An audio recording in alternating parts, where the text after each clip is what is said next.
بسم اللہ الرحمن الرحیم نحمدہ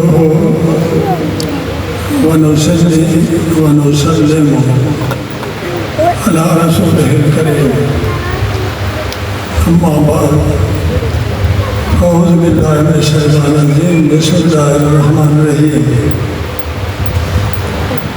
قل بفضل اللہ وبرحمتہ وبذلک فلیفرحوا هو خیر مما یجمعون صدق اللہ مولانا العظیم۔ عزیزان گرامی، آج کی پاکیزہ محفل پائیدار کائنات فخر موجودات باعث تکوین کائنات محمد مصطفیٰ احمد مجتبیٰ حبیب کبریاء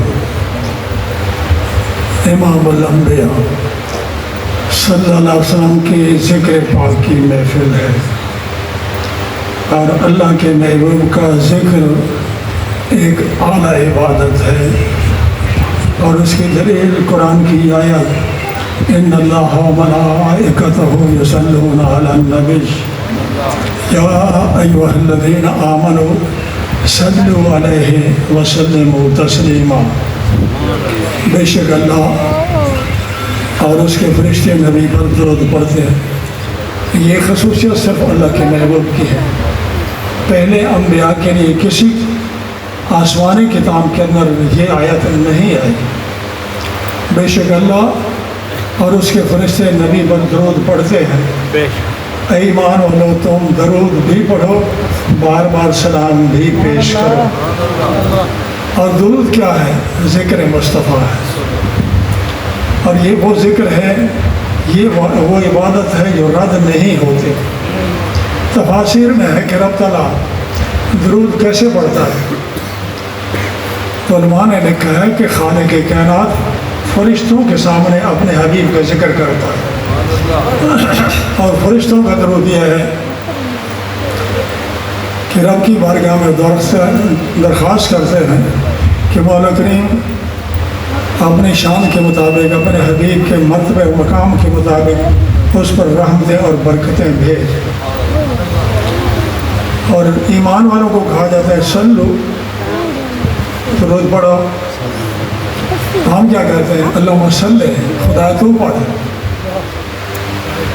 یہ تو حکم ہے اس کا، سلو تم پڑھو۔ ہم کہتے ہیں اللہم صلی تو پڑھ۔ اس کی وجہ علماء نے یہ لکھی ہے کہ بندہ مومن اپنی عاجزی کے ساتھ کرتا ہے کہ مولا کریم میں تیرے حبیب کے مرتبہ اور مقام کی بلندیوں کو نہیں جانتا، لہذا تو اپنے حبیب کی شان کے مطابق اس پر رحمتیں اور برکتیں بھیج۔ لہذا جس چیز کی بھی نسبت اللہ کے محبوب کی طرف ہو جائے وہ چیز قابل احترام ہے۔ اور محبت کا تقاضا کیا ہے؟ حدیث ہے لا یؤمن احدکم حتی اکون احب الیہ من والدہ وولدہ والناس اجمعین۔ تم میں سے کوئی شخص مومن نہیں ہو سکتا جب تک ماں باپ سے زیادہ، اولاد سے زیادہ، ساری کائنات کے لوگوں سے زیادہ اللہ کے محبوب سے محبت نہ کرے۔ حدیث میں بھی یہ معیار محبت ہے، قرآن نے بھی یہی کہا ہے قل ان کان آباؤکم وابناؤکم واخوانکم وازواجکم وعشیرتکم واموال اقترفتموها وتجارة تخشون کسادها ومساکن ترضونها احب الیکم من اللہ ورسولہ وجہاد فی سبیلہ فتربصوا حتی یأتی اللہ بامرہ واللہ لا یہدی القوم الفاسقین۔ اے حبیب ان کو کہہ دو، اگر تمہارے ماں باپ، تمہارے بیٹے، تمہارے بھائی، تمہاری بیویاں، تمہارا خاندان، تمہارا مال و متاع، تجارت، مکانات، محلات، یہ تمہیں زیادہ محبوب ہوں خدا رسول کی محبت سے، تو پھر رب کے عذاب کا انتظار کرو۔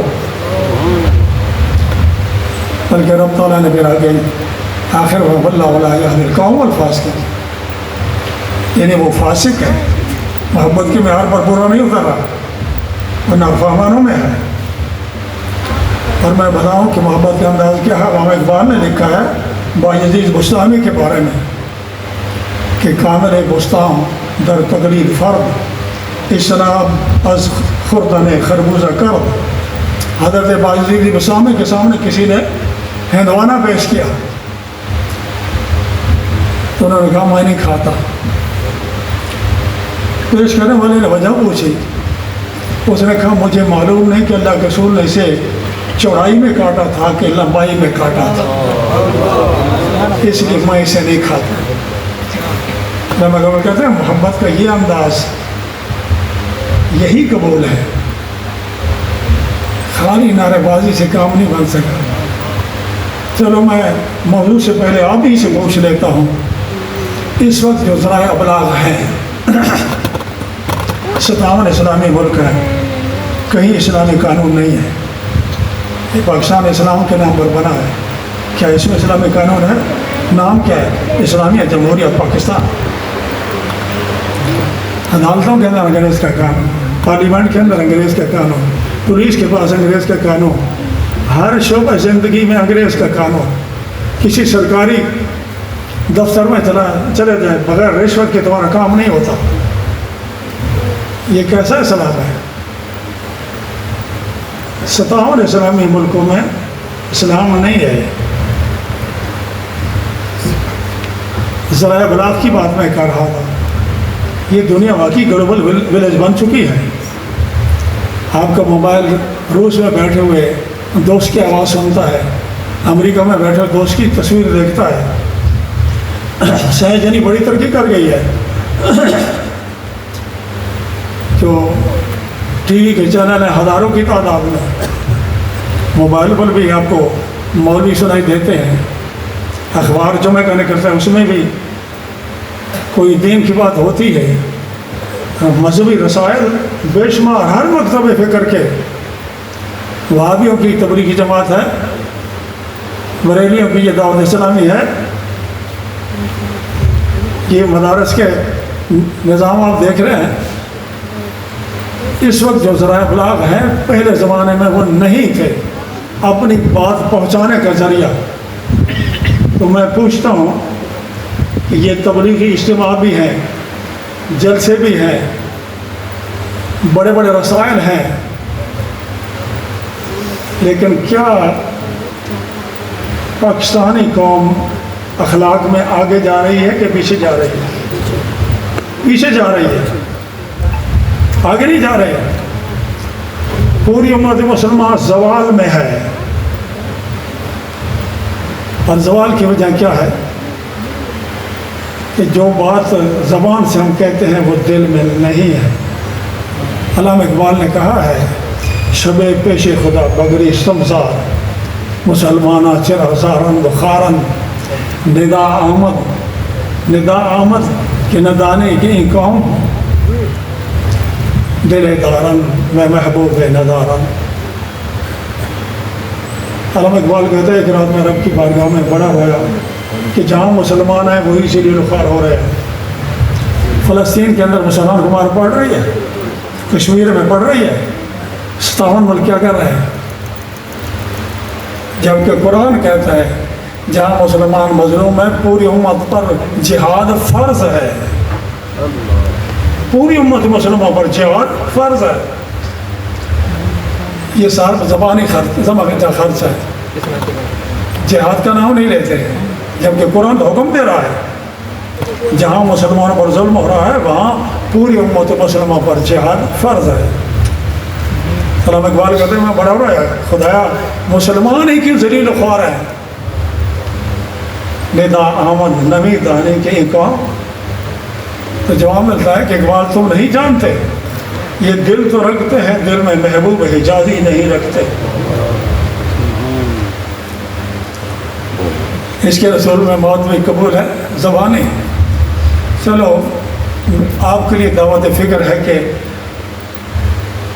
کہ اتنے ذرائع ابلاغ کے باوجود تبلیغی جماعتوں کے باوجود بستر اٹھا کر وہ بھی ہر مسجد میں آ جاتے ہیں، نماز پڑھو۔ اب کی دعوت اسلامی بھی ہے، ڈبے اٹھا کر راستے پر کھڑے ہیں، فرق نہیں پڑ رہا، قوم پیچھے جا رہی ہے، مغربی تہذیب آپ پر مسلط کی جا رہی ہے عمدن جان بوجھ کر۔ امیر المجاہدین مولانا خادم حسین رضوی رحمۃ اللہ علیہ وہ کہا کرتے تھے کہ صفا اور مروہ کے اندر عمرہ ہے یا حج ہے، صفا مروہ کے اندر حاجیوں کو حکم ہے، مردوں کو حکم ہے کہ دوڑو، لیکن وہاں دوڑی کون تھی؟ وہاں ہاجرہ دوڑی تھی، لیکن عورتوں کے لیے حکم نہیں ہے کہ وہاں دوڑے۔ اور پاکستان کی بیٹیاں کرکٹ کے گیند کے پیچھے دوڑ رہی ہیں، کبھی تم آواز اٹھا سکتے ہو؟ یہ شرم ناجائز ہے، ساری قوم تمہارے پیچھے پڑ جائے گی۔ یہ تنگ نظر ہے، بیک ورڈ ہے، عورت کی آزادی کے خلاف ہے۔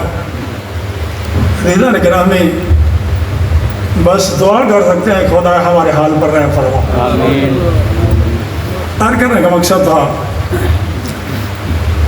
کہ اب دیکھیں یہ اللہ کے محبوب کی ذکر کی محفل ہے، آپ نہ سن رہے تھے، اس سے پہلے تلاوت ہوئی ہوگی، کیا اس میں کوئی غیر شرعی بات ہے؟ نہیں ہے، لیکن آپ سوشل میڈیا کو دیکھیں، جتنے وہابی ہیں وہ کہتے ہیں حرام ہے، بدعت ہے، ناجائز ہے، اور کوئی ان کی برساتی میڈکوں کی طرح یہی چلا رہے ہیں کہ یہ ناجائز ہے۔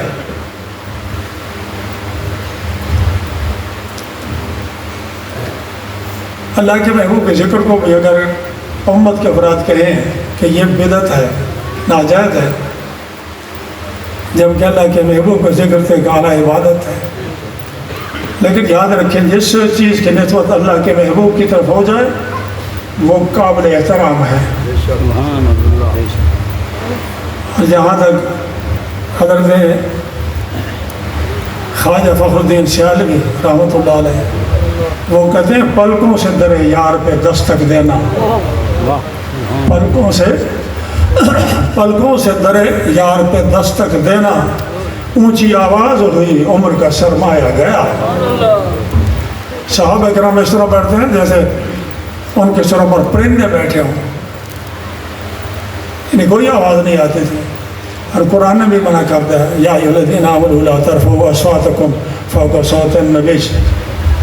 میں نے جو آیت پڑھی ہے وہ آیت یہ ہے قل بفضل اللہ وبرحمتہ فبذلک فلیفرحوا۔ اے حبیب اپنے جانشاروں کو بتاؤ کہ اگر انہیں رب کا فضل ملے، رب کی رحمت ملے تو خوشیاں مناؤ۔ اب خوشی منانے کا حکم خالق کائنات دے رہا ہے، غم منانے کا ذکر پورے قرآن میں کہیں بھی نہیں ہے۔ تکلیف پہنچے تو قرآن کہتا ہے صبر کرو، وبشر الصابرین الذین اذا اصابتهم مصیبہ قالوا انا للہ وانا الیہ راجعون اولئک علیہم صلوات من ربہم ورحمہ واولئک هم المہتدون۔ تکلیف پہنچے تو قرآن کہتا ہے صبر کرو، اور صبر کا اجر کیا ہے؟ وہ تکلیف پہنچے کہتے ہیں ہم اللہ کے لیے اس کی بارگاہ میں لوٹنے والے ہیں، اور یہی لوگ ہیں جن پر رب کی طرف سے رحمتیں اور برکتیں ہیں، اور یہی ہدایت یافتہ ہیں۔ کہیں بھی مومن کو حکم ہے کہ نعمت ملے تو شکر ادا کرے، اور اگر تکلیف پہنچے تو صبر کرے، دونوں میں اجر ہے۔ اور یہاں تو رب حکم دے رہا ہے۔ ہم قرآن سے پوچھتے ہیں کہ رب کی رحمت کیا ہے؟ وما ارسلناک الا رحمۃ للعالمین۔ اے حبیب ہم نے آپ کو جہانوں کے لیے رحمت بنا کر، کیا اللہ کے محبوب کے وصال سے وہ رحمت ختم ہو گئی ہے؟ جب تک جہان ہے، جتنے جہان ہیں، جن جن جہانوں کے لیے رب العالمین ہے، اس کا حبیب ان تمام جہانوں کے لیے رحمت ہے۔ جب سے یہ جہان ہے، یہ تخلیق مصطفیٰ صلی اللہ علیہ وسلم کی طریق خبر دے رہی ہے، جب سے جہان ہے اللہ کا محبوب ان کے لیے رحمت ہے. جب تک یہ جہان باقی ہے اللہ کے محبوب ان جہانوں کے لیے رحمت ہے. اور اللہ کا محبوب رب کا فضل بھی ہے. یا ایھا النبی انا ارسلناک شاہدا ومبشرا ونذیرا وداعیا الی اللہ باذنہ وسراجا منیرا. آگے فرمایا وبشر المؤمنین بان لهم من اللہ فضلا کبیرا. ابھی ہم نے آپ کو شاہد بنا کر بھیجا ہے، گواہ بنا کر بھیجا ہے. اللہ کے محبوب نے خود بھی فرمایا. صحابہ کرام کہتے ہیں کہ اللہ کے رسول تشریف لے گئے شہداء احد کی قبروں پر، وہاں دوبارہ ان کی نماز جنازہ پڑھی. واپس ایک ممبر پر تشریف فرمایا کہ انا فراتن، میں تمہارا پیش رو. فرد کہتے ہیں کہ قافلے سے آگے جا کر جو بندہ قافلے کی انتظام کرتا ہے اسے پیش رو کہتے ہیں. میں قیامت کو میں تمہارا پیش رو ہوں. وَأَنَا شَهِيدٌ عَلَيْكُمْ، میں تم پر گواہ ہوں. وَإِنِّي أَنظُرُ إِلَىٰ حَوْضِي الْآنَ، میں اپنا حوض کوثر ابھی دیکھ رہا ہوں.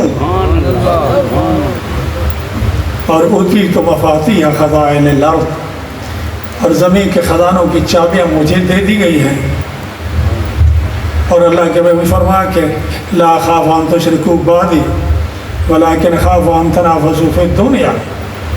مجھے یہ ڈر نہیں کہ تم مشرک ہو جاؤ گے، مجھے یہ ڈر ہے کہ تم دنیا کی محبت میں ڈوب جاؤ گے. سبحان اللہ سبحان اللہ. عزیزان گرامی، اللہ کا محبوب رب کا فضل بھی ہے، اللہ کا محبوب رب کی رحمت بھی ہے. اور دونوں چیزیں کس کو ملی ہیں؟ حضرت موسیٰ علیہ السلام کے بارے میں کہتے ہیں کہ عالم ارواح کے اندر امت مسلمہ کو دیکھا کہ ایک بہت بڑا جمع غفیر ہے. تو رب کی بارگاہ میں کیا مولا کریم اس کو میری امت بنا دے. رب تعالیٰ فرمایا یہ تو آخری پیغمبر محمد مصطفیٰ کی امت ہے. سبحان اللہ سبحان اللہ. قرآن نے اس نسبت کا کتنا خیال رکھا. کنتم خیر امۃ اخرجت للناس، یہ بہترین امت. قرآن کہتا ہے تم بہترین امت ہو اور لوگوں کی رہنمائی کے لیے تمہیں بنایا گیا ہے. تأمرون بالمعروف وتنہون عن المنکر. امت مسلمہ کی ڈیوٹی کیا ہے؟ نیکی کا حکم دے کرنا اور برائی سے روکنا. کیا ہم یہ ڈیوٹی پوری کر رہے ہیں؟ نہیں کر رہے. نیکی کا حکم یہ قرآن کوئی صرف مولوی کو کہہ رہا ہے یا کسی پیر کو کہہ رہا ہے؟ قرآن تو پوری امت مسلمہ، وہ 2 ارب ہیں اس وقت مسلمان، ہو سکتا ہے 2 ارب سے بھی زیادہ ہوں. پورے 2 ارب مسلمانوں کو قرآن کہہ رہا ہے کنتم خیر امۃ اخرجت للناس، تم بہترین امت ہو اس لیے کہ تم میرے محبوب کی امت ہو. تمہاری ڈیوٹی کیا ہے؟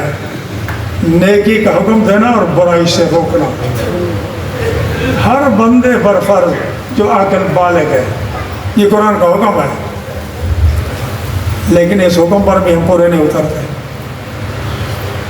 کسی کو برائی کرتے دیکھتے ہم کہتے ہیں ہمارا کیا ہے، یہ خرابی کر رہا ہے. اگر نہیں روکتے تو تم بھی گناہ گار ہو. بھر کے گزارش یہ ہے خوشی کا جو بھی جائز انداز ہے. اللہ کے محبوب سوار کو روزہ رکھتے تھے. 12 ربیع الاول سوار کے دن اللہ کے رسول پیدا ہوئے. پوچھا گیا یا رسول آپ ہر سوار کو روزہ رکھتے ہیں؟ تو اللہ نے فرمایا کہ اللہ کے محبوب نے فرمایا ذاک یومن ولدت فیہ، میں اس دن پیدا ہوا تھا. یعنی اپنی پیدائش کے شکرانے کے طور پر روزہ رکھتے تھے. کوئی روزہ رکھے تب بھی ٹھیک ہے، کوئی غریبوں کو کھانا کھلائے تب بھی ٹھیک ہے، کیونکہ اولیاء کرام کی ساری زندگی ہے کہ وہ صدقہ و خیرات کرتے تھے. یعنی میلاد کے موقع پر کوئی جھنڈیاں لگا دیتا ہے، کمکمے کے لگا دیتا ہے. خوشی کا جو بھی جائز انداز ہے یہ جو سوشل میڈیا ہے نا، یہ تو بڑا ظالم ہے. کوئی سیاسی جلوس ہے، عورتیں ماڈرن ننگے سر نعرے لگا رہی ہیں، یہ تصویر پیچھے لگا دیتے ہیں یہ جشن میلاد النبی ہے. بالکل جھوٹ بولتے ہیں. عورتیں کوئی جلوس نہیں نکالتی، اور وہ بھی ننگے سر، اور وہ بھی ماڈرن عورتیں. لیکن یہ ہے کہ سنیوں کو بدنام کرنے کے لیے ایسی تصویریں بنا دی جاتی ہیں. میں ایک حدیث آپ کو سنا دیتا ہوں.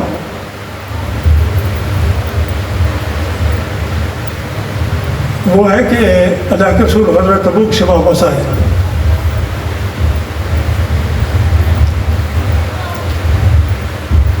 اس میں حضرت عباس رضی اللہ تعالیٰ عنہ انہوں نے کہا کہ یا رسول اللہ، میں آپ کی اس کامیابی پر، یہ سب سے بڑا لشکر تھا اور یہ آخری غزوہ تھا، 30,000 کا لشکر تھا مسلمانوں کا، لیکن رومیوں کو ضرورت نہیں ہوئی کہ مسلمانوں کے مقابلے پر آئے، اس لیے وہ کامیاب لوٹے. تو انہوں نے ایک بڑا لمبا قصیدہ پڑھا. قصیدے کا ہے ایک دو شعر مجھے یاد ہے.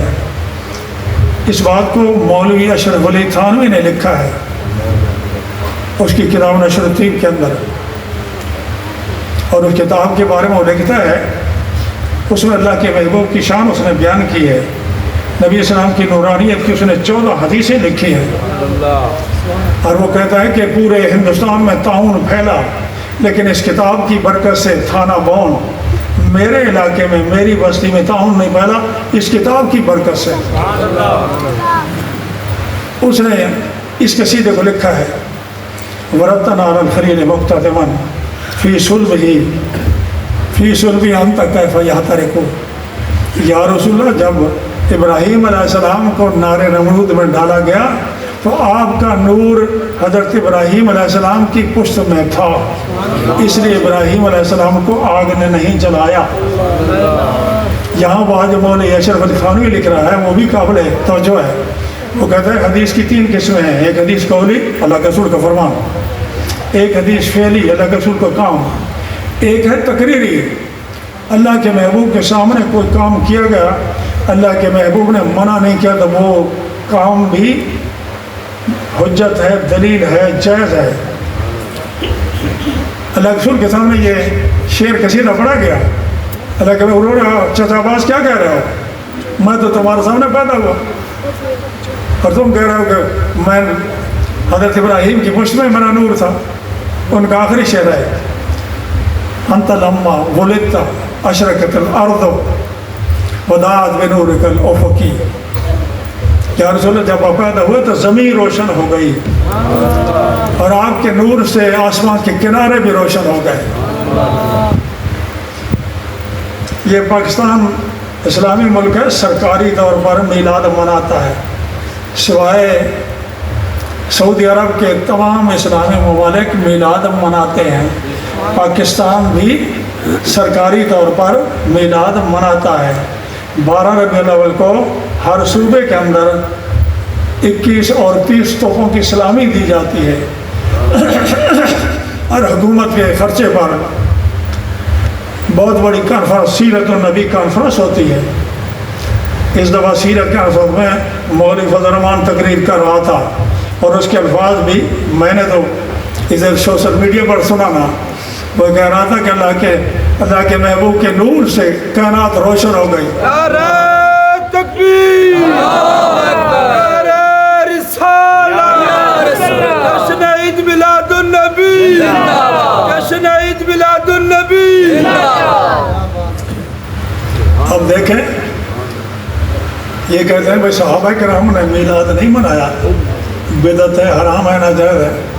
تو کیا صحابہ کرام نے کوئی سیرت النبی کا جلسہ کیا؟ نہیں کیا. کیا صحابہ کرام نے کوئی ختم نبوت کا جلسہ؟ نہیں کیا. کیا صحابہ کرام نے جشن نزول قرآن کا کوئی جلسہ کیا؟ نہیں کیا. وہ جلسے جائز ہے، سارے مقاصد میں کرتے ہیں. یہ دوغلا پالیسی ہے، دوہرا کردار ہے، منافقت ہے کہ صحابہ کرام نے کوئی سیرت کا جلسہ نہیں کیا. صحابہ کرام ساری زندگی جہاد میں گزر گئی. دیکھیں مدینہ سے چلے ہیں اور قسطنطنیہ کی سرحد تک چلے گئے. انہوں نے ایران فتح کیا ہے, عراق فتح کیا ہے, شام فتح کیا ہے, یمن فتح کیا ہے, آدھی دنیا کو انہوں نے فتح کیا. صحابہ کرام کہتے ہیں حضرت خالد بن ولید رضی اللہ عنہ کی سرکردگی کے اندر, ان کی سپہ سالاری کے اندر ہر ہفتے ہم ایک شہر فتح کرتے تھے, ایک جمعے سے دوسرے جمعے تک ایک شہر فتح کرتے تھے. ان کی تو ساری زندگی جہاد میں گزر گئی. انہوں نے کوئی سیرت کا جلسہ نہیں کیا, کوئی جشن نزول قرآن کا جلسہ نہیں کیا, کوئی ختم نبوت کا جلسہ نہیں. بھابھی سارا کرتے ہیں, اعتراض صرف میلاد کے جلسے پہ ہے. جلوس کی بات ہے, یہ فضل الرحمان کا باب مفتی محمود, یہ ذوالفقار علی بھٹو کے دور کے اندر ادھر خیبر پختونخوا, اس کا پرانا نام سرحد تھا, اس کا وزیر اعلیٰ تھا. گورنمنٹ گرانٹ دیتی ہر صوبے کو کہ میلاد مناؤ. 30,000 اس وقت 30,000 تھے. 30,000 کی وجہ سے وہ جلوس نکالتے, اب بھی نکالتے ہیں. میرے موبائل پر ان کا اشتہار موجود ہے کہ 12 ربیع الاول کو وہاں جلوس نکلتا ہے. دیوبندی نکالتے ہیں وہ گرانٹ کو ختم کرنے کے لیے. وہاں تو جائز ہے, پنجاب میں ناجائز ہے. یہ منافقت ہے. میرے جیب میں ان کا عقائد علماء دم کا کاپی موجود ہے. یہ عقائد علماء دیوبند 133 مولویوں کی دخشت ہے اس پر. یہ بھی منافقت ہے. جو کچھ ان کی کتابوں میں ہے اس میں وہ موجودہ دور کے دیوبندی ان عقائد کو نہیں مانتے. یہ آخر میں حدیث میں لکھی ہے الانبیاء واحیان فی قبورہم یصلون, انبیاء اپنی قبروں میں زندہ ہیں, نماز پڑھتے ہیں. دیوبندی نہیں مانتے, ان کو مماتی کہتے ہیں. 70% مماتی ہیں. وہ کہتے ہیں جی قرآن میں انک میتون, اللہ کے محبوب فوت ہو کے کوئی فائدہ نہیں دیتے. 70% دیوبندی مماتی. یہاں انہوں نے کیا لکھا ہے میلاد کے بارے میں, کیا لکھا ہے بھائی اگر تم دیوبندی ہو تو دیوبندی تو انہوں نے لکھا ہے ذکر رسول, یہ عنوان ہے, میں پڑھ دیتا ہوں. اب یہ کہ یہ عقائد علماء دیوبند جس پر 133 مولویوں کی دخشت موجود ہے, یا تو وہ جھوٹے ہیں یا تم جو انکار کر رہے ہو کہ یہ بدعت ہے تم جھوٹے ہو. وہ تو اس کی اجازت دے رہے ہیں.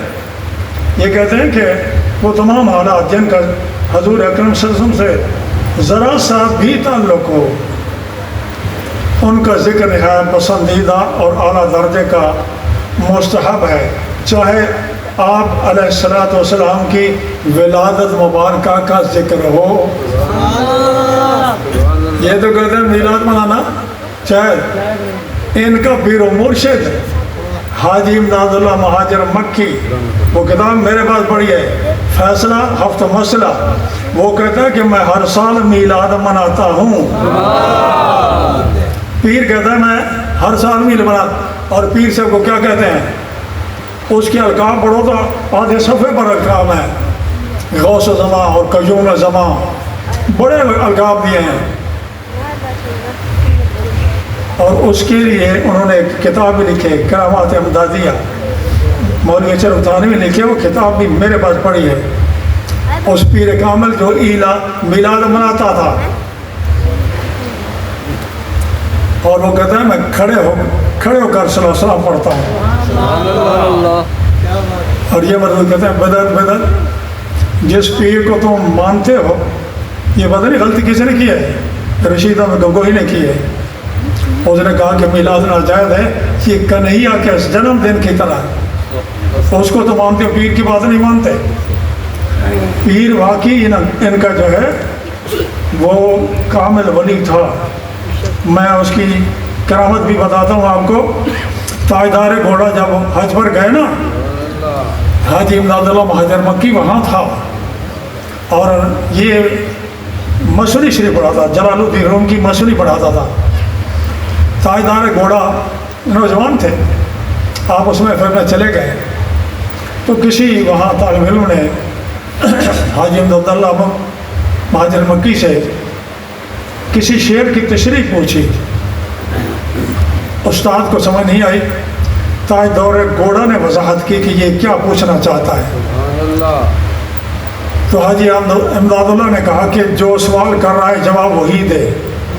تو تاجدار گوڑا نے جواب دیا، وہ بڑا خوش ہوا اور پھر اپنی خلافت دینی چاہیے کہ میں تم کو خلافت دیتا ہوں۔ تو تاجدار گوڑا کہا کہ میں تو سیال شریف کا مرید ہوں، خلافت مجھے وہاں سے ملی ہے، مجھے کسی خلافت کی ضرورت نہیں ہے، لیکن اگر تم اصرار کرتے ہو تو میں سمجھوں گا کہ یہ میرے پیر کا فیض ہے۔ پیر صاحب نے وہیں رہنے کا پروگرام بنایا کہ میں یہاں مکہ میں رہ جاؤں۔ اس بندے نے کہا حاجی امداد اللہ نے کہ پیر صاحب آپ یہاں نہ ٹھہریں، پاکستان واپس جائیں، وہاں ایک فتنہ ظاہر ہونے والا ہے، اس فتنے کو صرف آپ نے روکنا ہے، فتنہ مرزائیت کا۔ یعنی مطلب کہ وہ صاحب نظر تھا، صاحب بصیرت تھا، کہ تاجدار گوڑا کو واپس بھیجا۔ اس کی جو کرامت مولوی اشرف تھانوی لکھے ہیں، یہ آج کل کل دیوبندی تو اس کرامت کو بھی نہیں مانتے۔ کرامت یہ ہے کہ ایک مرید حج پر جا رہا ہے بحری جہاز پر، اور جہاز بھنور میں پھنس گیا اور ڈوبنے لگ گیا۔ تو مرید نے کیا کیا، مراقبہ کر کے پیر کو پکارا کہ پیر اس مصیبت میں مدد کر۔ یہ اب کیا کہتے ہیں، ان کے سٹکر کیا ہے، اللہ مدد باقی شرک مدد۔ وہ مرید تو خدا کو نہیں یاد کر رہا، پیر کو یاد کر رہا ہے۔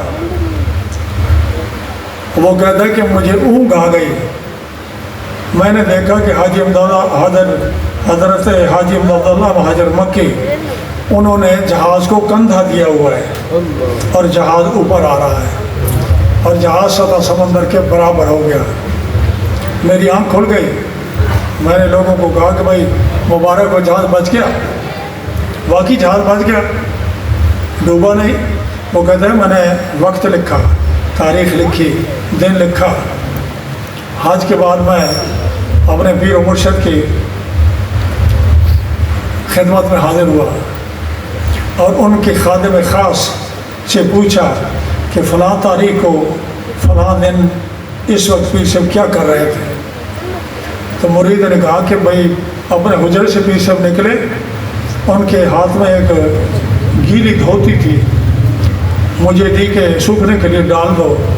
میں نے وہ دھوتی لی تو اس میں سمندر کی پانی کی بو آ رہی تھی، میں نے دھوپ میں ڈال دی۔ حجرے میں گیا تو پیر صاحب نے کہا کہ میری کمر ذرا دبا دو، درد کر رہی ہے۔ تو میں نے کمر سے کمر اٹھایا تو وہ چھلی ہوئی تھی، تھوڑی زخمی تھی۔ میں نے کہا جناب آپ تو اس حجرے سے نکلی نہیں ہے، تو یہ کمر پر نشان کیسا ہے؟ انہوں نے فرمایا اس بات کو چھوڑو، تم جو کام کہا ہے وہ کرو۔ میں نے بہت اصرار کیا تو پھر بتایا کہ ایک مرید کا جہاز ڈوب رہا تھا، اس کو کنارے پر لگایا۔ اب اس پائے کا جو پیر ہے وہ کہتا ہے میں تو میلاد مناتا ہوں ہر سال، اور میں کھڑے ہو کر صلاۃ السلام پڑھتا ہوں۔ تو اس کی پیر والے کے بارے میں کیا کہ وہ بڑا بدتی تھا۔ حضرت امام بخاری کی بات کر کے میں اپنے اصل موضوع کی طرف آتا ہوں۔ بخاری شریف نے جو ابو الاحوال خواب لکھا ہے وہ بھی آپ کو بتا دیتا ہوں۔ امام بخاری 194 ہجری کو بخارا میں پیدا ہوئے، ادھر روس میں ہے، سمرقند میں بخارا۔ مولوی کوثر نیازی، کسی کو یاد ہے؟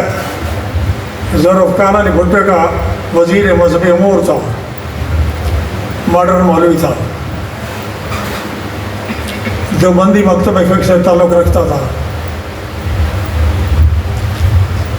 وہ کہتا ہے کہ میں سمرقند گیا اور امام بخاری کی قبر پر حاضری دی، قبر سے خوشبو آتی تھی۔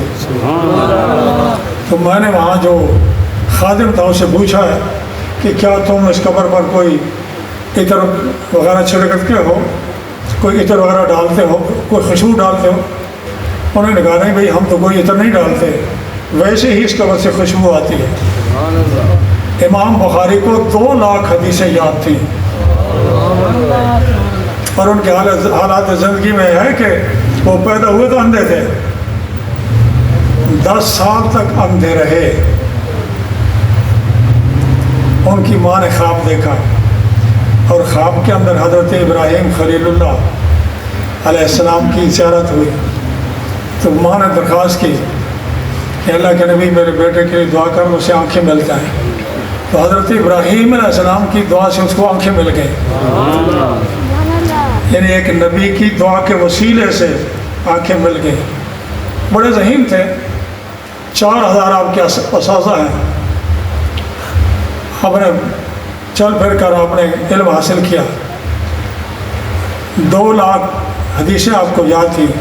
بخاری کے اندر ہیں 7563 حدیثیں، لیکن انہوں نے کس انداز میں لکھی ہے؟ وہ کہتے ہیں کہ میں پہلے غسل کرتا، پھر کعبہ کے بعد 2 رکعت نفل پڑھتا، اور پھر ایک حدیث لکھتا۔ 16 سال کے اندر یہ کتاب لکھی۔ امت مسلمہ کا عقیدہ یہ ہے کہ قرآن کے بعد صحیح ترین کتاب بخاری شریف ہے، لیکن سوال یہ ہے کہ دیوبندی حضرات اہل حدیث کا نقطہ نظر یہ ہے کہ جو کام صحابہ نے نہیں کیا وہ بدعت ہے، وہ ناجائز ہے، وہ حرام ہے۔ تو کوئی صحابی حدیث بیان کرنے سے پہلے غسل نہیں کرتا تھا، کوئی صحابی حدیث بیان کرنے سے پہلے نفل نہیں پڑھتا تھا۔ امام بخاری تو 16 سال غسل بھی کرتے ہیں، 2 رکعت نفل بھی پڑھتے ہیں، ایک حدیث لکھتے ہیں۔ اس کا مطلب کہ جو کام صحابہ نے نہیں کیا امام بخاری نے کیا۔ امام بخاری تو بڑا بدعتی ہے، لیکن بدعتی کی قبر سے خوشبو آ رہی ہے۔ امام بخاری کو کوئی بدعتی کہہ سکتا ہے؟ اہل حدیث بھی کہتے ہیں بخاری دکھاؤ، بخاری میں یہ مسئلہ دکھاؤ۔ دیوبندی کہتے ہیں بخاری سے، دیوبندیوں کا کمولی ہے رشید احمد گنگوئی۔ جس طرح ہم قرآن پڑھتے ہیں نا اول سے آخر تک، مدارس دینیہ کے اندر بخاری شریف اس طرح پڑھی جاتی ہے اول سے لے کر آخر تک، اسے بخاری شریف کا ختم کہتے ہیں۔ مولوی رشید احمد گنگوئی، اس کا فتاوی رشیدیہ میرے پاس ہے، میں کوئی ہوائی فائر نہیں کر رہا۔ اس کے اندر لکھا ہوا ہے کہ اس سے پوچھا گیا مولوی سے کہ کیا بخاری شریف کا ختم جائز ہے؟ یہ کہتا ہے کہ قرون ثلاثہ اولا، پہلی 3 صدیوں کے اندر اس کتاب کا کوئی وجود نہیں تھا، کتاب تھی ہی نہیں تھی۔ صحابہ کرام کے دور میں حدیث کی کتابیں نہیں تھیں، صحابہ کرام کے دور کے اندر کوئی فقہ حنفی نہیں تھی، صحابہ کرام کے دور کے اندر کوئی روحانی سلسلے چشتی قادری یہ نہیں تھے، یہ مساجد کے مینار نہیں تھے، مسجد کا محراب نہیں تھا، قرآن پر زبر زیر نہیں تھے۔ یہ تو بہت صدیوں بعد یہ سارے کام کیے گئے۔ مدارس دینی کا جو نصاب ہے، تمام مکاتب فکر پڑھاتے ہیں، دیوبندیوں کے مدارس ہیں، اہل حدیثوں کے ہیں، بریلیوں کے ہیں، شیعوں کے ہیں، ان کے اندر جو نصاب ہے، صحابہ کرام کے دور کے اندر یہ نصاب تھا ہی نہیں، یہ تو اب آ کر ایجاد ہوا ہے۔ تو کیا کہو گے بدعت ہے؟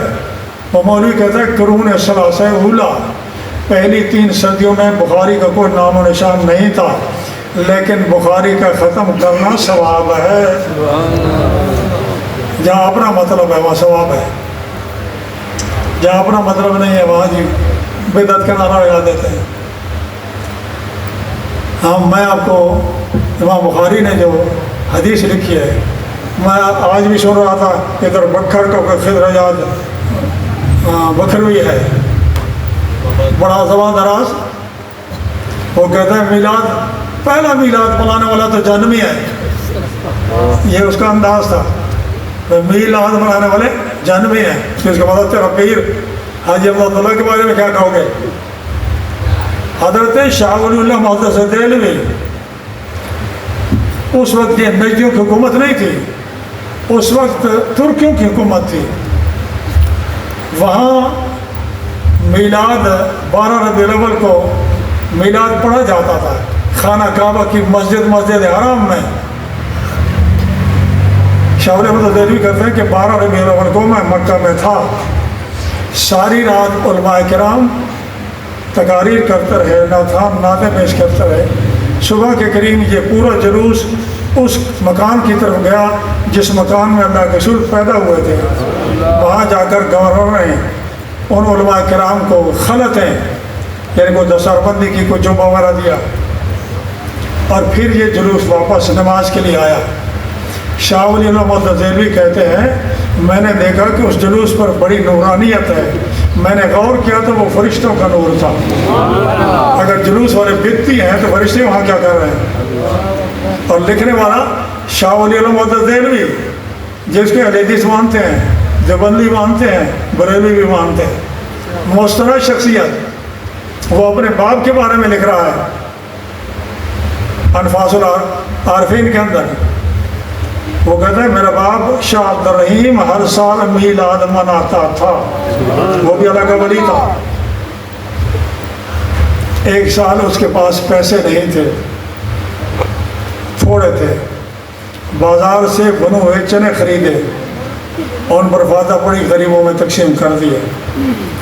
لیکن وہ کہتے ہیں میرے دل میں افسوس تھا کہ اس بار میرے پاس پیسے کم تھے، اچھا کھانا غریبوں کو نہیں دے سکا۔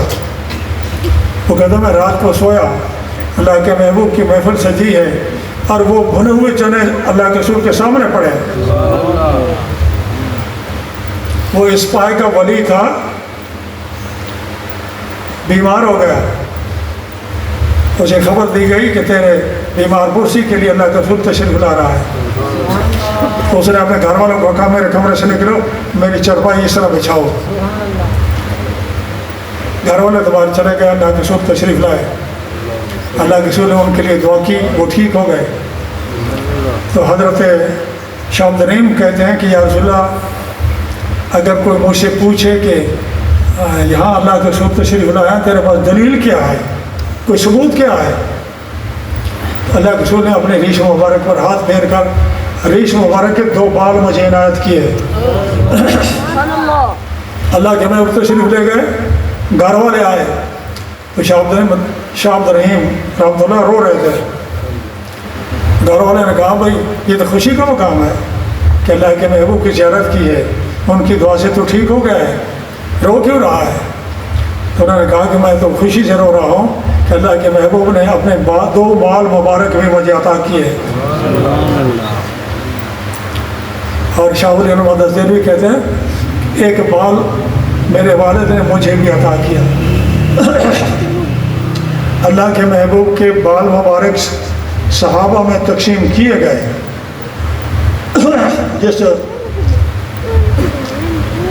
جس بندے نے حج کے موقع پر اللہ کے محبوب کے سر کو مونڈا، باقاعدہ وہ بال صحابہ کرام میں تقسیم کیے گئے۔ ایک بال حضرت ام سلمہ رضی اللہ تعالیٰ عنہ کے پاس تھا، اگر کوئی بیمار ہو جاتا تو وہ پانی لے کر ان کے پاس جاتا، ان کی پاشیشی تھی اس میں وہ بال تھا، وہ پانی میں گھولا دیتے ہیں، اس کو پھیر دیتے ہیں، وہ پانی مریض کو پلایا جاتا، اسے شفا مل جاتی۔ حضرت خالد بن ولید کے بارے میں ہے کہ ان کے کپڑے کی ٹوپی تھی، اس ٹوپی کے اندر انہوں نے اللہ کے محبوب کا بال سی رکھا تھا، جنگ یمامہ میں وہ ٹوپی گر گئی تو حضرت خالد بن ولید نے سخت جنگ کی اس ٹوپی کے لیے۔ آپ کے ساتھ کوئی شادی شہید بھی ہو گئے، ٹوپی آپ نے اٹھا کر سر پر رکھ لی، جنگ ختم ہو گئی، مسلمانوں کو فتح حاصل ہو گئی۔ تو ساتھیوں نے کہا کہ جناب اس معمولی ٹوپی کے لیے اتنی سخت جنگ، اپنے جان کو خطرے میں ڈالا، کوئی ساتھی بھی شہید ہوئے۔ انہوں نے کہا بھائی یہ معمولی ٹوپی نہیں ہے، اس ٹوپی میں اللہ کے رسول کا بال مبارک ہے جس کی وجہ سے مجھے فتح ملتی ہے۔ لہذا صحابہ کرام اللہ کے محبوب کی ہر ادا سے محبت رکھتے تھے۔ ہاں میں امام بخاری کی بات کر رہا تھا، امام بخاری نے حضرت عباس کا خواب لکھا ہے۔ اب دیکھیں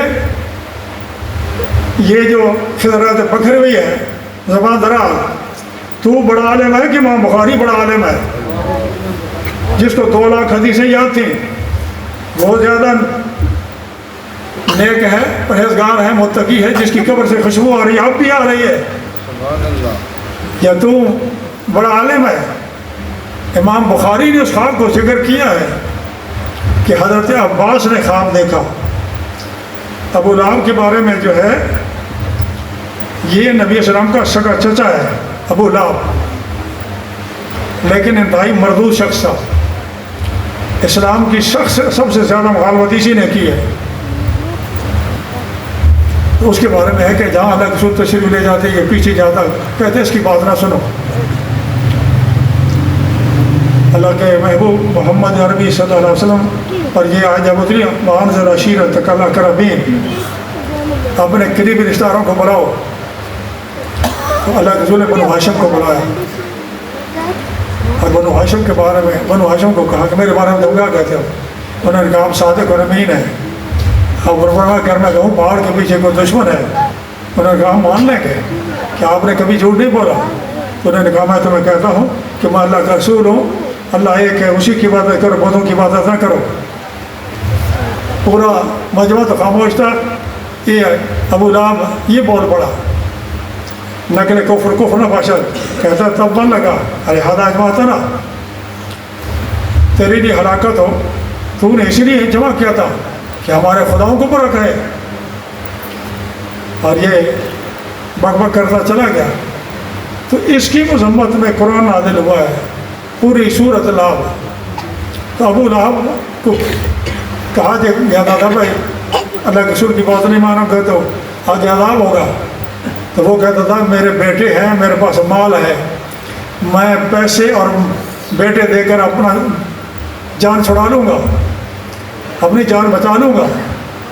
تو قرآن اس کا ذکر کر رہا ہے, تبت یدا ابی لہب وتب ما اغنی مالہ وما کسب سیصلی نارا ذات لہب وامرأتہ حمالۃ الحطب فی جیدہا حبل من مسد. پوری آیت کا معنی یہ ہے, اصل یہ یاد ہاتھ کو کہتے ہیں, لیکن یہ محاورہ ہے, یعنی ابو لہب ہلاک ہو جائے. محاورے کی ایک مثال میں آپ کو اور دیتا ہوں. وہ حدیث تو طویل ہے, وہ حدیث میں آپ کو نہیں بتاتا. اللہ کے رسول نے ابو ذر غفاری کو ایک خوشخبری دی نا, تو وہ پھر سوال کرے, اللہ کے رسول پھر جواب دیں, پھر سوال کرے, پھر جواب دیں, پھر سوال, 3 بار ایسا ہوا. آخری الفاظ اللہ کے محبوب تھے, اللہ رغم انف ابی ذر. ابی ذر اگر معنی کیا بنتا ہے, ابی ذر کی ناک خاک آلود ہو, یعنی ابی ذر کی ناک پر خاک پڑے, ناک خاک آلود ہو, یہ تو اس کا لغوی معنی ہے. معنی ہے کہ تیری مرضی نہ ہو تب بھی رب ایسا کرے گا, محاورہ ہے. تو توجہ ابھی نے کہا کہ ابی لہب ہلاک ہو جائے, صرف ہاتھوں کی بات نہیں ہے. بدر کے 5 دن بعد وہ اس کو ایک بیماری لگ گئی ابو لہب کو, اور وہ ایسی خطرناک بیماری تھی کہ اولاد قریب نہیں جاتے تھے, تڑپ تڑپ کر مر گیا. بدبو آنے لگ گئی. لوگوں نے ان کو آڑ دلائی بیٹوں کو, بھئی اتنے ہمارے, اس کو کہیں قبر میں ڈالو, یا اس کو کہیں گھسیٹ کر شہر سے باہر لے جاؤ. تو اسے گھسیٹ کر باہر لے گیا, اور پتھر ڈال کر اسے اندر کر دیا, بھائی نظر نہ آئے. ذلیل و فاروق کر مر گیا. اب یہ ہے کہ قرآن کہہ رہا ہے کہ ابو لہب ہلاک ہو, اگر ما اغنی عنہ مالہ وما کسب. ابو لہب کو نہ مال فائدہ دے گا نہ اولاد فائدہ دے گی. بات قیامت کی ہے, قیامت برپا ہوگی, لوگ قبروں سے کھڑے ہوں گے, حساب کتاب ہوگا, میزان عدل ہوگا, جنتی جنت میں جائیں گے, جہنمی جہنم میں جائیں گے. کہ قرآن کہہ رہے سیصلی, یہ مضارع کا صیغہ ہے, اور مضارع کے صیغے پر سین موجود ہے, مستقبل کی بات ہے کہ یہ جہنم کی آگ میں جلے گا. ایک جنت دوزخ, میرا نقطہ نظر ہے عالم برزخ میں بھی ایک جنت دوزخ ہے, لیکن دیکھیں حساب کے لیے ان لوگوں کو نکالا جائے گا، وہ اصل جنت ہے، اسے کسی کو نہیں نکالا جائے گا. وہ جو جہنم ہے اسے کافر نہیں نکلے گا. لیکن عالم برزخ کی جہنم سے تجھے نکال کر حساب کے لیے آئیں گے نا، حساب کتاب ہوگا.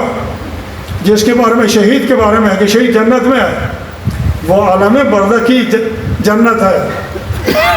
اور رب تعالیٰ کی قدرت سے وہ بعید نہیں ہے، کیونکہ شہید کو میدان حشر میں لایا جائے گا اور شہید سے حساب ہوگا. رب تعالیٰ فرمائے گا کہ اگر کسی کا اس نے قرض دینا تو قرض خواہ آئے، اور اگر شہید نے قرض دینا اگر رب فرمائے گا اس کا قرض ادا کر، تو شہید کے پاس تو نہیں ہوں گے. رب تعالیٰ اس بندے کو کہے گا کہ اگر تو اسے معاف کر دے تو اس کے بدلے میں تجھے جنت دیتا ہوں. تو وہ بندہ شہید کو معاف کرے گا. حساب تو شہید سے بھی ہوگا. حساب کتاب کے بعد جہنم میں چلے گا.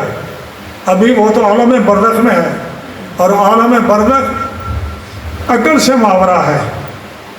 قرآن کہہ رہا ہے شہیدوں کے بارے میں فَلَا تَقُولُوا لِمَن يُقْتَلُ فِي سَبِيلِ اللَّهِ أَمْوَاتٌ بَلْ أَحْيَاءٌ وَلَٰكِن لَّا تَشْعُرُونَ. جو اللہ کے راستے میں شہید ہو گئے انہیں مردہ نہ کہو، وہ زندہ ہے تم نہیں سمجھتے. وہ زندہ ہے تم نہیں سمجھتے. شہید زندہ ہے.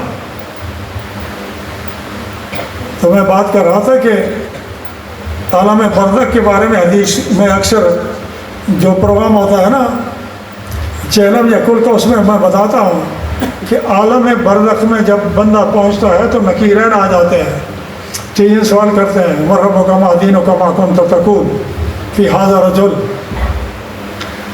فرشتے اس کو اٹھا کر بٹھاتے ہیں. قبر میں کوئی بیٹھنے کی جگہ ہے نہیں ہے. عالم برزخ اس قبر سے ہٹ کر کوئی جہان ہے جہاں فرشتے آتے ہیں. وہ بندے کو اٹھاتے ہیں تو وہ دیکھتے ہیں کہ سورج ڈوبنے کی طرف جا رہا ہے. اگر وہ پکا نمازی ہے جس کی نماز قضا نہیں ہوتی اس کی بات کر رہا ہوں، صرف عید کی نماز پڑھنے والی کی بات نہیں کر رہا. وہ پکا نمازی کہتا ہے فرشتوں کو بیٹھے رہو، اپنے سوال بعد میں کرنا، میں لگا نماز پڑھ لو. معلوم ہے کہ اس جہان میں عالم برزخ میں سورج نکل رہا ہے، سورج ڈوب رہا ہے. عالم برزخ میں سوار منگل بدھ وغیرہ ہیں، کیونکہ یہ دن سورج کے نکلنے ڈوبنے سے دن بنتا ہے، رات بنتی ہے. اس جہان میں عالم برزخ میں سورج نکل رہا ہے، سورج ڈوب رہا ہے. اس کو سورج نظر آتا ہے کہ ڈوبنے کی طرف جا رہا ہے. وہ کہتا ہے پہلے مجھے نماز پڑھنے دو. لیکن جہنم میں کوئی سورج نہیں ہے، وہاں کوئی سوار نہیں ہے. جنت میں بھی کوئی سورج نہیں ہے، وہاں بھی کوئی سوار نہیں. وہاں ہر وقت ایک ہی موسم ہے جنت میں، اور جہنم میں بھی بھڑکتی آگ ہے. بلکہ حدیث میں ہے کہ سورج کو بھی، چاند کو بھی، ستاروں کو جہنم میں ڈال دیا جائے. یہ رب کی تخلیق کے شاہکار ہیں، خدا ان کو کیوں ڈالا جائے گا؟ ابراہیم علیہ السلام کی قوم کے بارے میں قرآن میں ہے کہ بتوں کی پوجا کرتے تھے تو سورج کی پوجا کرتے تھے، چاند کی پوجا کرتے تھے، تاروں کی پوجا کرتے تھے. رب تعالیٰ ان کافروں کو دکھائے گا کہ جن خداؤں کی تم پوجا کرتے تھے یہ خود جہنم میں جا رہے ہیں، خود کو نہیں بچا سکتے، تمہیں کیا بچائیں گے؟ اسی لیے ڈالا جائے گا. یہ پتھر کے بوتے ان کا کیا قصور ہے؟ ان کو جہنم میں ڈالا جائے گا. انکم وما تعبدون من دون اللہ حسب جہنم. قرآن کہہ رہا ہے کہ تم اور جن بتوں کی تم عبادت کرتے ہو وہ جہنم کا ہی دانا ہے. چاند سورج کو بھی جلا دیا جائے گا. لہذا جہنم میں کوئی سوار منگل نہیں ہوگا. حدیث کے الفاظ میں آپ کو بتاتا ہوں. اللہ کے محبوب محمد عربی صلی اللہ علیہ وسلم کے والد گرامی حضرت عبداللہ آپ کی ولادت سے پہلے فوت ہو گئے. آپ یتیم پیدا ہوئے. عالم یجد کا یتیمن فآوا، دورہ یتیم، یتیموں کا خیال رکھنے والا. ابو لہب کی گلوڑی تھی سویبہ، وہ اللہ کے محبوب کی رضائی ماں بھی ہے. وہ ابو لہب کی غلام تھی، کنیز تھی. وہ ابو لہب کے پاس گئی کہ اللہ تعالیٰ نے تیرے بھائی عبداللہ کے گھر بیٹا دیا ہے. یہاں مجھے ایک حدیث یاد آ رہی ہے، یہ نہ ہو کہ میرے رہ جائے، چلو اس کو میں چھوڑ دیں، اس حدیث کو میں پورا کر دیتا ہوں. ابو لہب کے پاس گئی، بھائی تیرے بھائی عبداللہ کے گھر بیٹا ہوا ہے.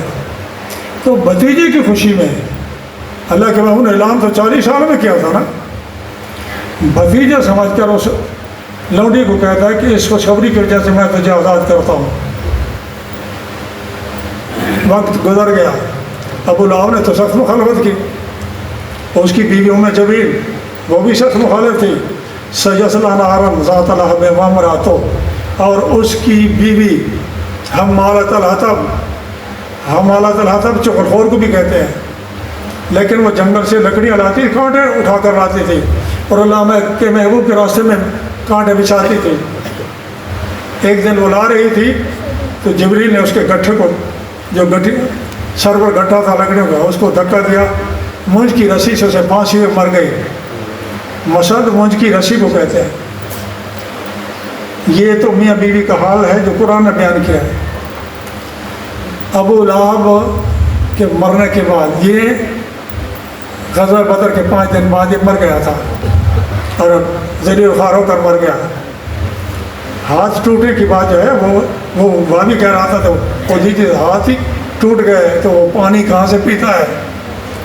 دوسرا کہے وہ تو جہنم میں ہے، پانی کہاں سے ملتا ہے. بھائی بات ہم عالم برزخ کی کر رہے ہیں، جہنم کا فیصلہ تو بہت بعد میں ہوگا. لوگ قبروں سے نکالے جائیں گے، سور اسرافیل 2 بار پھونکا جائے گا. ایک فرشتہ ہے اسرافیل، اس کے منہ کے اندر ایک شرنا ہے، ایک کرن سینگ ہے، جو 2 دفعہ بجائے گا. ایک دفعہ بجائے گا تو کائنات فنا ہو جائے گی، کوئی چیز باقی نہیں رہے گی. نہ آسمان ہے، نہ زمین ہے، نہ سمندر، نہ پہاڑ، نہ انسان، نہ جن، کوئی چیز بھی باقی نہیں رہے گی. رب تعالیٰ اسرافیل کی روح بھی قبض کر لے گا. نہ کوئی فرشتہ، نہ کوئی نبی، نہ کوئی جن، کوئی چیز بھی نہیں، صرف رب کی ذات ہوگی. یہ فنا کلی. رب تعالیٰ فرمائے گا لمن الملک اليوم، آج بادشاہی کس کی ہے. مخلوق تو ہوگی نہیں کہ جواب دے. اللہ تعالیٰ خود کہے گا للہ الواحد القہار، آج بادشاہی اللہ کی ہے جو واحد بھی ہے اور قہار بھی ہے. اور یہ زمانہ عدم کا، فنا کا یہ زمانہ کتنا ہے اللہ ہی جانتا ہے. کروڑوں سال ہے، کیا کھربوں سال ہے. پھر رب تعالیٰ اسرافیل کو زندہ کرے گا اور اسے کہے گا کہ اپنی طوطی بجا. وہ شرنا بجائے گا، وہ سینگ بجائے گا، اور پھر یہ ساری کائنات وجود میں آئے گی. یہ پہاڑ بھی، آسمان بھی، یہ جنت بھی، دوزخ بھی، ہر چیز اپنی وجود ہے. بندے اپنی قبروں سے کھڑے ہو جائیں گے. اور پھر میدان حشر کدھر ہوگا؟ شام. ملک شام وہ حشر کا میدان ہے. سارے لوگ ادھر جمع ہوں گے اور وہاں میزان عدل ہوگا. اللہ کے محبوب سے ایک صحابی نے پوچھا، معاذ بن جبل، یا رسول اللہ وہاں تو بڑی بھیڑ ہوگی، میں آپ کو کہاں ڈھونڈوں؟ اللہ کے فرمایا کہ حوض کوثر کے پاس پیاسی امت کو پانی پلا رہا ہوں گا. پرسرات کے پاس رب سلم امتی، رب سلم امتی، خدا میری امت کو سلامتی سے گزار. پرسرات کیا ہے؟ کہتے ہیں پرسرات بال سے زیادہ باریک، تلوار سے زیادہ تیز جہنم پر پل ہے. ہر بندے نے وہاں سے گزرنا ہے.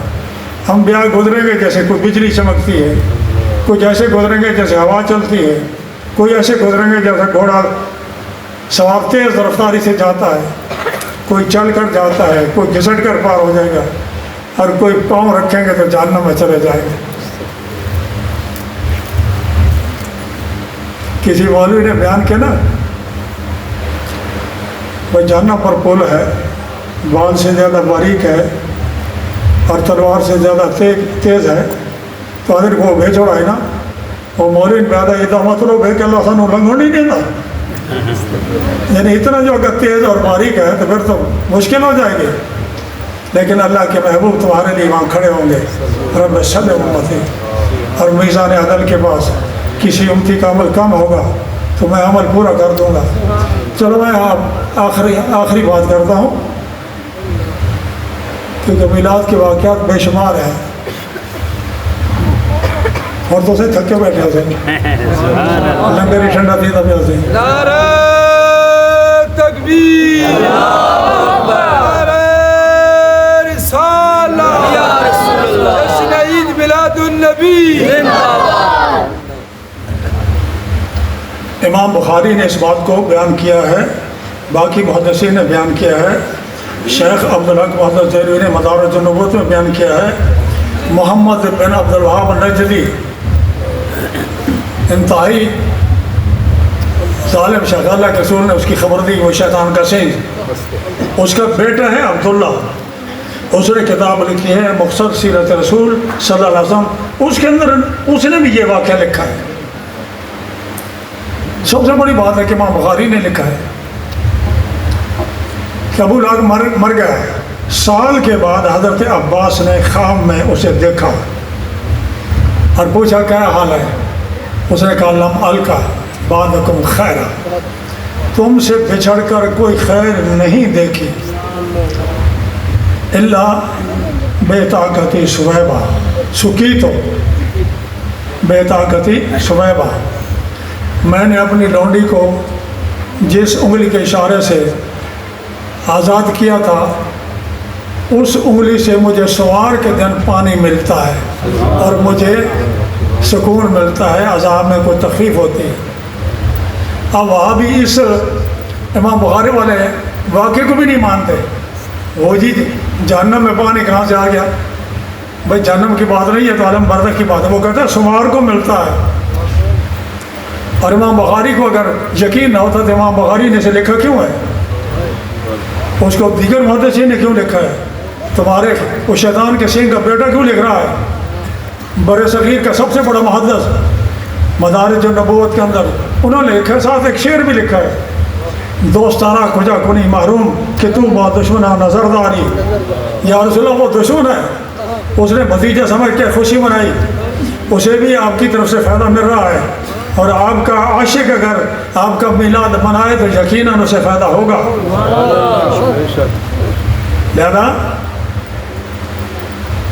لہذا ابی لہب کا بہانہ بنا کر اس کو رد کرنا، یہ جہنم کی بات، جہنم میں وہ بعد میں جائے گا، حساب کتاب کے بعد جائے گا، وہاں باقی کوئی اسے پانی نہیں ملے گا انگلی سے، وہاں سوار ہوگی نہیں۔ یہاں تو سوار کا ذکر ہے حدیث میں کہ سوار کے دن مجھے اس انگلی سے جس سے میں نے اشارہ کیا تھا آزادی کا، وہاں سے مجھے پانی ملتا ہے۔ تو حضرت عباس کے بارے میں کیا ہے کہ بھائی انہوں نے کو جھوٹا خواب بیان کیا ہے، امام بخاری اسے بیان کر رہا ہے۔ معلوم ہو کہ رب تعالیٰ اپنے حبیب کے اس وہ خوشی جو بھتیجا سمجھ کر کی، آخری حدیث میں آپ کو سناؤں کہ بات شکرہ ماشاءاللہ جی، سبحان اللہ، اب میرا ذہن کھل رہا ہے اور آ رہا ہے، کہتے ہیں محمد آ رہے ہیں۔ چلو میں آخری بات کرتا ہوں، اللہ کے محبوب کی آمد کا ذکر ساری آسمانی کتابوں میں ہے، اللہ کے محبوب کا ذکر جو کتابیں انبیاء پر نازل ہوئیں، زبور ہے، تورات ہے، انجیل ہے یا صحائف آسمانی، ان میں اللہ کے محبوب کا ذکر ہے۔ سیرت کی کتابوں میں طبہ ہمری کا نام آتا ہے، یہ یہودی تھا، یہ اپنے علاقے کی سیر پر نکلا، اس کے ساتھ 400 یہودی علماء بھی تھے۔ مکہ آیا تو کعبہ پر سفید غلاف سب سے پہلے اسی نے چڑھایا۔ اب تو کالا ریشم سعودی عرب جو ہے خالص کالے ریشم کا جو کور ہے وہ چڑھاتے ہیں، اس پر سارا قرآن لکھا ہوتا ہے، اس کالے غلاف پر سارے پر قرآن لکھا ہوتا ہے، خالص ریشم کا ہے، کالے رنگ کا ہے، لیکن سب سے پہلا جو چڑھایا گیا وہ طبہ ہمری نے چڑھایا، اور وہ یہودی تھا، سفید چڑھایا۔ پھر وہاں سے وہ مدینے آیا، مدینے میں اس وقت کوئی آبادی نہیں تھی، جنگل بیابان تھا۔ یہودی علماء نے کہا بادشاہ کو کہ آپ ہمیں یہاں رہنے دیں۔ اس نے کہا بھائی جنگل میں کیوں رہنا چاہتے ہو؟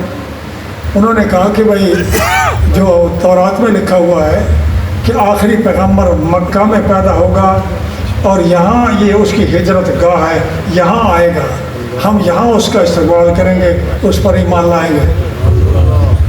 اس نے 1400 علماء کے لیے مکانات بنوائے، فوج ساتھ تھی، مکان بنا، ایک مکان اس نے اللہ کے رسول کے لیے بنوایا، اور وہ بالا خانہ، یعنی حالانکہ وہ رواج ہی نہیں تھا وہاں، نیچے مکان ہے، اوپر بھی ایک کمرہ ہے، بالا خانہ، کہ اللہ کے رسول تشریف لائیں گے تو یہاں کیا فرمائیں گے۔ لیکن مدت اس نے خط لکھا کہ یا رسول اللہ، اگر آپ میری زندگی میں آ گئے تو میں آپ کا وزیر، میں آپ کا خادم، میں آپ کا دست و بازو، اور اگر میں آپ کی رسالت کی گواہی دیتا ہوں، اور اگر آپ میرے مرنے کے بعد تشریف لائیں تو میری درخواست ہے کہ قیامت کو میری سفارش کرنا۔ لیکن اللہ کے رسول کب تشریف لائے؟ 1000 سال بعد۔ جس بڑے پوپ کو، بڑے پادری کو خط دیا تھا، وہ خط منتقل ہوتا ہوتا ہوتا 1000 سال بعد اللہ کے محبوب تشریف لائے۔ ہر صحابی کا دل تھا کہ اللہ کے رسول میرے گھر ٹھہریں، اللہ فرمایا اس اونٹنی کو چھوڑ دو، یہ معمور من اللہ ہے، اللہ تعالیٰ کی طرف سے اسے حکم دے دیا گیا ہے جہاں اس نے بیٹھنا ہے۔ یہ کیوں؟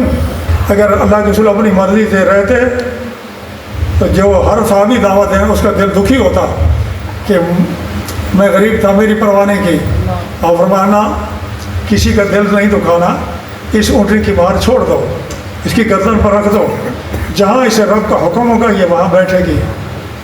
حضرت ایوب انصاری کے گھر کے سامنے بیٹھی، بیٹھ کر اٹھی، چند قدم چل کر پھر وہیں بیٹھی۔ اللہ کے رسول فرمایا کہ ہم ابو ایوب انصاری کے مہمان ہیں۔ اللہ کے محبوب وہاں تشریف فرما ہوئے، وہ خط جو چلتا رہا، نسل در نسل چلتا رہا۔ اب جس کے پاس خط تھا اس کا نام ابو لیلہ تھا، وہ بھی ملنے آیا تو فرمایا انتا ابو لیلہ، تو ابو لیلہ ہے، تیری جیب میں جو طبع حمیری کا خط ہے وہ میرے حوالے کرو۔ نعرہ تکبیر، نعرہ رسالہ، جشن عید میلاد النبی، جشن عید میلاد النبی۔ حضرت ایوب انصاری، انہوں نے اللہ کے رسول کے لیے اوپر والا کمرہ منتخب کیا کہ نیچے اللہ کے رسول ہو اور میرا خاندان اوپر ہو، تو یہ تو بے ادبی ہے۔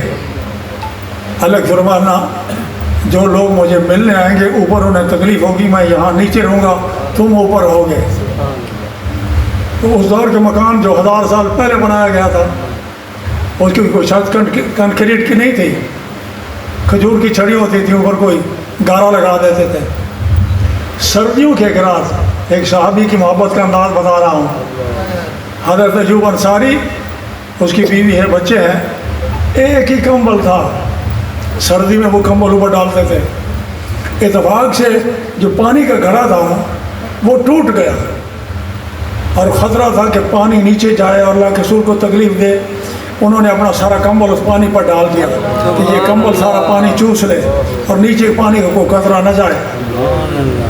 اب وہ کمبل تو گیلا ہو گیا تھا، وہ دیوار کے ساتھ بیٹھ کر ساری رات بیٹھ رہے، جاگتے رہے، لیکن اللہ کے محبوب کا ادب و احترام کیا۔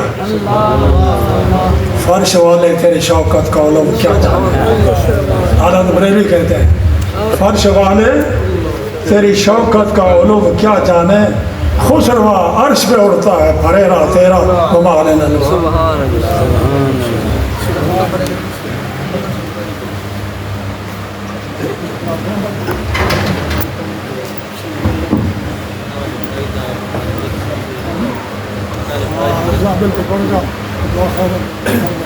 أعوذ بالله من الشيطان الرجيم. بسم الله الرحمن الرحيم. قل يا أيها الكافرون